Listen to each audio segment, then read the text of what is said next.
warahmatullahi wabarakatuh. Bertemu lagi dengan saya Eka Susilawati SPD dalam pembelajaran Bahasa dan Sastra Indonesia.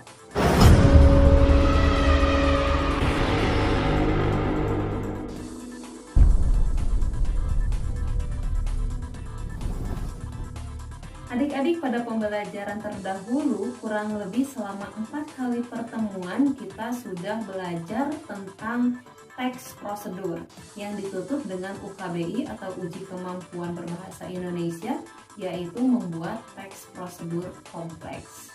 Nah, untuk pembelajaran yang kedua atau di bab 2 ini kita akan mempelajari teks eksplanasi. Untuk bisa membuat teks eksplanasi, tentu saja kita harus memahami dulu apa itu teks eksplanasi, bagaimana strukturnya, dan bahasa yang seperti apa yang biasa digunakan dalam teks eksplanasi.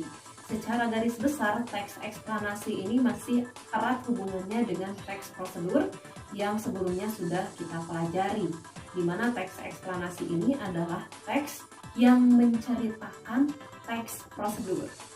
Seperti apa? Kita simak penjelasan berikut ini.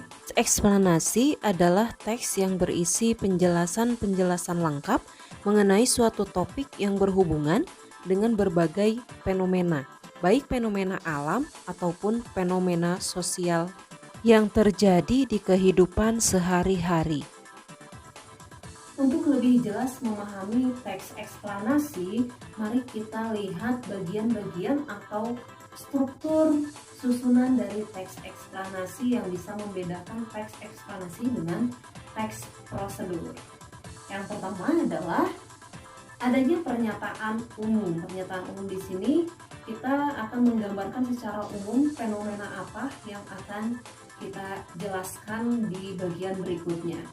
Di bagian berikutnya, susunan kedua adalah adanya deret penjelas. Nah, di dalam deret penjelas ini kita akan menjelaskan secara rinci urutan kejadian.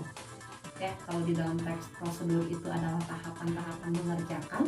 Kalau di dalam teks eksplanasi di sini urutan kejadian atau kronologi kejadian fenomena yang kita rinci. Kemudian di bagian penutup atau susunan struktur yang ketiga, teks eksplanasi biasanya ditutup dengan interpretasi atau berupa kesimpulan.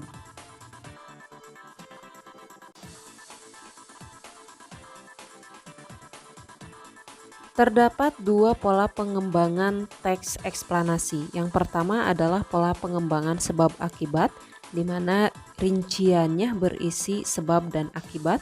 Dan pola yang kedua adalah proses, di mana isinya berupa tahapan-tahapan peristiwa.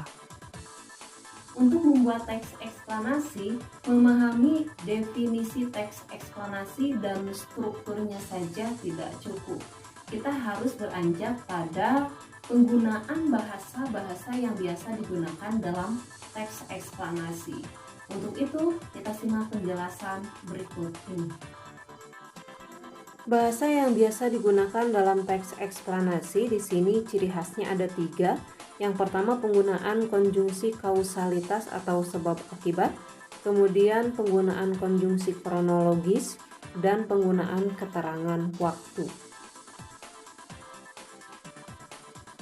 Untuk konjungsi kausalitas itu sendiri adalah kata hubung sebab akibat, seperti sebab, karena, oleh sebab itu, oleh karena itu, sehingga, dan lain-lain. Sedangkan konjungsi kronologis adalah kata hubung yang menunjukkan hubungan waktu, seperti kemudian, lalu, setelah itu, pada akhirnya, dan lain-lain. Dan yang ketiga adanya keterangan waktu yang ditandai dengan kata-kata seperti hari, tanggal, jam, dan lain-lain.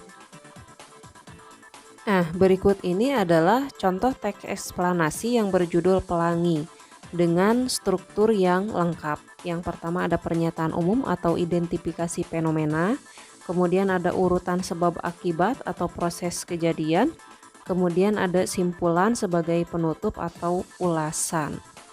bagaimana pasti adik-adik sudah punya pencerahan untuk teks eksplanasi dan bisa membedakan antara teks eksplanasi dengan teks prosedur yang sudah kita pelajari sebelumnya. Untuk pertemuan selanjutnya kita akan berlatih membuat teks eksplanasi dan ditutup dengan pertemuan yang terakhir, pertemuan ketiga untuk UKBI-nya. Saya cukupkan untuk penjelasan materi kali ini.